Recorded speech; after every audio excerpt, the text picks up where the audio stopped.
ನಮ್ಮ ದೇಶ ಯಾವುದು? ಭಾರತ. ಭಾರತ ದೇಶದ ಬಗ್ಗೆ ಒಂದು ಪಕ್ಷಿ ನೋಡೋಣ. ಓಕೆ, ಎಲ್ಲರೂ ಉತ್ತರ ಕೊಡ್ತೀರಾ? ಈಗಾಗಲೇ ನಮ್ಮ ದೇಶ ಯಾವುದು? ನಮ್ಮ ದೇಶದ ರಾಜಧಾನಿ ಯಾವುದು?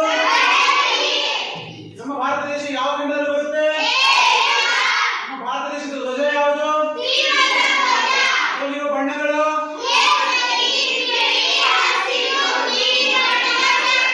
ಕೇಸರಿ, ಬಿಳಿ, ಹಸಿರು, ನಡುವೆ ನೀಲಿ ಬಣ್ಣದ ಚಕ್ರ. ಕೇಸರಿ ಏನನ್ನು ಸೂಚಿಸುತ್ತದೆ ಅಂದ್ರೆ ತ್ಯಾಗದ ಸಂಕೇತವಾಗಿದೆ.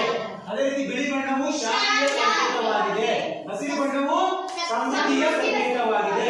ಅದೇ ರೀತಿ ನೀಲಿ ಬಣ್ಣದ ಚಕ್ರವು ನಿರಂತರವಾದಂತಹ ಚಲನೆಯನ್ನು ತೋರಿಸುತ್ತದೆ.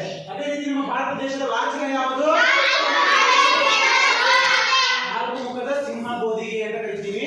ಅದೇ ರೀತಿ ನಮ್ಮ ದೇಶದ ಧ್ಯೇಯವಾಕ್ಯ ಯಾವುದು? ಸತ್ಯಮೇವ ಜಯತೆ ಎಂಬುದು ನಮ್ಮ ದೇಶದ ಧ್ಯೇಯವಾಕ್ಯ ಆಗಿದೆ. ನಮ್ಮ ದೇಶದ ನಾಣ್ಯ ಯಾವುದು? ರಾಷ್ಟ್ರೀಯ ಪ್ರಾಣಿ ಯಾವುದು? ರಾಷ್ಟ್ರೀಯ ಪಾರಂಪರಿಕ ಪ್ರಾಣಿ ಯಾವುದು? ರಾಷ್ಟ್ರೀಯ ಜಲಚರ ಪ್ರಾಣಿ ಯಾವುದು? ಗಂಗಾ ನದಿಯ ಡಾಲ್ಫಿನ್ ಅಂತ ಹೇಳಬೇಕು. ರಾಷ್ಟ್ರೀಯ ಪಕ್ಷಿ ಯಾವುದು? ರಾಷ್ಟ್ರೀಯ ಗೀತೆ ಯಾವುದು? ಜನ ಜನ ಮನ. ರಾಷ್ಟ್ರೀಯ ಗೀತೆ ಬರೆದವರು ಯಾರು? ರಾಷ್ಟ್ರೀಯ ಹಾಡು ಯಾವುದು?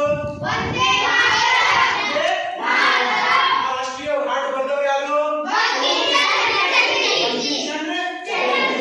ರಾಷ್ಟ್ರೀಯ ಹಾಡು ಅಂದ್ರೆ ರಾಷ್ಟ್ರೀಯ ಸ್ತವ ಅಂದ್ರೂ ಕೂಡ ಒಂದೇ, ರಾಷ್ಟ್ರೀಯ ಹಾಡು ಅಂದ್ರೂ ಕೂಡ ಒಂದೇ. ನೆಕ್ಸ್ಟ್, ರಾಷ್ಟ್ರೀಯ ಮರ ಅಂದ್ರೆ ಏನು? ರಾಷ್ಟ್ರೀಯ ಮರ ಯಾವುದು? ರಾಷ್ಟ್ರೀಯ ಹಣ್ಣು ಯಾವುದು? ರಾಷ್ಟ್ರೀಯ ಕ್ರೀಡೆ ಯಾವುದು? ಕ್ರಿಕೆಟ್ ಆಡ್ತಾರೆ, ಮತ್ತೆ ಕ್ರಿಕೆಟ್ ರಾಷ್ಟ್ರೀಯ ಕ್ರೀಡೆ ಅಂತ ಅನ್ಕೋಬೇಡ್ರಿ. ಹಾಕಿ ನಮ್ಮ ಭಾರತ ದೇಶದ ಕ್ರೀಡೆಯಾಗಿದೆ. ಆಮೇಲೆ ಇದು ನಮ್ಮ ಭಾರತ ದೇಶ ನಕ್ಷೆ ಇದೆ. ಉತ್ತರ, ದಕ್ಷಿಣ, ಪೂರ್ವ, ಪಶ್ಚಿಮ. ಭಾರತವು ಉತ್ತರದಲ್ಲಿ ಇಂದಿರಾ ಕೋಲ್ ಇದೆ. ಏನಿದೆ? ಇಂದಿರಾ ಕೋಲ್. ಕೆಳಗಡೆ ಈ ಭೂ ಗಡಿಯನ್ನು ನೋಡಿದಾಗ ಕನ್ಯಾಕುಮಾರಿ ಇದೆ, ಭಾರತದ ತುದಿಯಾಗಿದೆ. ದ್ವೀಪಗಳು ಕನ್ಸಿಡರ್ ಮಾಡಿದಾಗ ಇಂದಿರಾ ಪಾಯಿಂಟ್ ಆಗುತ್ತೆ. ಓಕೆ, ಕೆಳಗಡೆ ನೋಡಿ. ನಮ್ಮ ರಾಷ್ಟ್ರೀಯ ಭಾಷೆ ಅಧಿಕೃತವಾಗಿ ಯಾವುದಿದೆಯಪ್ಪ ಅಂದ್ರೆ ಯಾವುದೂ ಕೂಡ ಅಧಿಕೃತ ಭಾಷೆ ಇಲ್ಲ. ನಾವು ಆಡಳಿತಾತ್ಮಕವಾಗಿ ಹಿಂದಿ ಮತ್ತು ಇಂಗ್ಲಿಷ್ ಭಾಷೆಯನ್ನು ಬಳಸ್ತೇವೆ. ಓಕೆ, ಆಮೇಲೆ ರಾಷ್ಟ್ರೀಯ ನದಿ ಯಾವುದು? ನಮ್ಮ ದೇಶದ ಹೆಬ್ಬಾಗಿಲು ಯಾವುದು? ಅತ್ಯುನ್ನತ ಪ್ರಶಸ್ತಿ ಯಾವುದು? ಭಾರತ ದೇಶದಲ್ಲಿ ಕೊಡಲ್ಪಡುವ ಅತ್ಯುನ್ನತ ಪ್ರಶಸ್ತಿ ಯಾವುದು ಅಂದ್ರೆ ಭಾರತ ರತ್ನ. ಯಾವುದು? ರಾಷ್ಟ್ರೀಯ ಪಂಚಾಂಗ ಯಾವುದು ಅಂದ್ರೆ ಯಾವುದು? ಅಂತ ಕರಿತೀವಿ. ನಮ್ಮ ಭಾರತದ ಬುದ್ಧ ಪಿತಾಮಹ ಅಂತ ಯಾರನ್ನು ಕರಿತೀವಿ ನಾವು?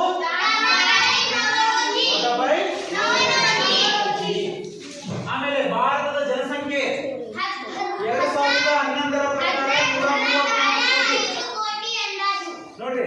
2011ರಲ್ಲಿ ಲಾಸ್ಟ್ ಜನಸಂಖ್ಯೆ ಆದ ಜನಗಣತಿ ಆದಾಗ 134 ಕೋಟಿ ಇತ್ತು.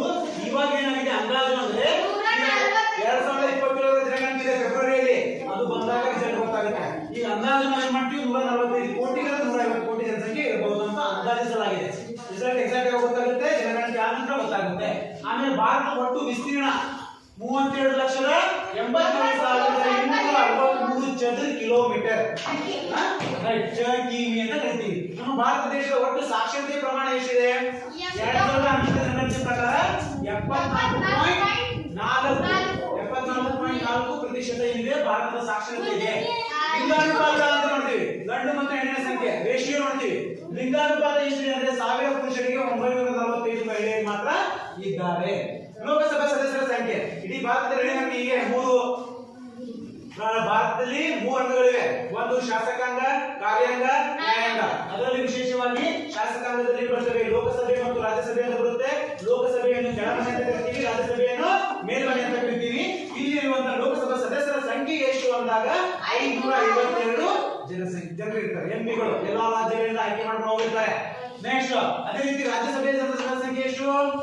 ರಾಜ್ಯಸಭೆಯ ಸದಸ್ಯರ ಸಂಖ್ಯೆ 250. ಇವರಿಬ್ಬರನ್ನು ಕೂಡ ಏನಂತೀವಿ ನಾವು? ಮೆಂಬರ್ ಆಫ್ ಪಾರ್ಲಿಮೆಂಟ್ ಕರಿತೀವಿ, ಮೆಂಬರ್ ಆಫ್ ಪಾರ್ಲಿಮೆಂಟ್ ಅಂತ ಕರಿತೀವಿ. ಆಮೇಲೆ ಹೀಗೆ ಉದ್ದಗಳು ಪೂರ್ವದಿಂದ ಪಶ್ಚಿಮವರೆಗೆ ಭಾರತದ ಉದ್ದ ಎಷ್ಟು ಉದ್ದಿದೆ? ಪೂರ್ವದಿಂದ ಪಶ್ಚಿಮದವರೆಗೆ 2933 ಕಿಲೋಮೀಟರ್. ಎಷ್ಟು? ಇಲ್ಲಿಂದ ಬಿಟ್ಟರೆ ಇಲ್ಲಿಂದ ಹೋಗಕ್ಕೆ ನಿಮಗೆ 2933 ಕಿಲೋಮೀಟರ್ ಹೋದಾಗ ಅಷ್ಟು ಭಾರತದ ಪೂರ್ವದಿಂದ ಪಶ್ಚಿಮ ಇರುವಂತ ಉದ್ದ ಆಗಿದೆ.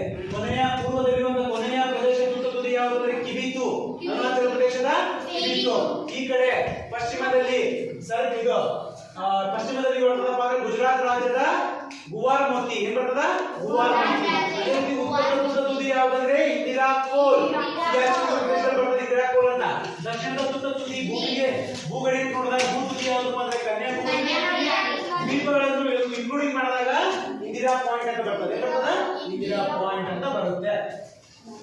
ಇಷ್ಟು ನೀವು ಈ ಒಂದು ಭಾರತದ ಪಕ್ಷಿ ನೋಟ ಇದೆ. ಇನ್ನೊಂದು ಸ್ವಲ್ಪ ಪಾಯಿಂಟ್ಸ್ ಇದೆ, ನಾಳೆ ಕ್ಲಾಸಲ್ಲಿ ಬಳಸ್ತೀನಿ. ಇನ್ನೊಂದು ಸ್ವಲ್ಪ ಪಾಯಿಂಟ್ಸ್ ಇದೆ, ನಾಳೆ ಕ್ಲಾಸಲ್ಲಿ ಬಳಸ್ತೀನಿ. ಓಕೆ.